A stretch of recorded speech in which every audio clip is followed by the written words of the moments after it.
You ask Tiger to solve. This deals with linear equations with one unknown. The final result is x equals 9. Let's solve it step by step. Group all x terms on the left side of the equation. Add 6x to both sides. Group like terms. Simplify the arithmetic. Group like terms. Simplify the arithmetic. Group all constants on the right side of the equation. Add 10 to both sides. Simplify the arithmetic.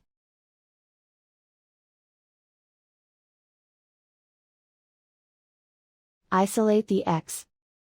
Divide both sides by -5. Cancel out the negatives. Simplify the fraction. Cancel out the negatives.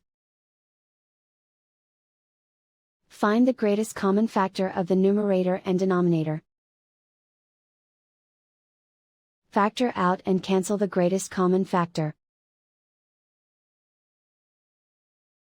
And so the final result is x equals 9.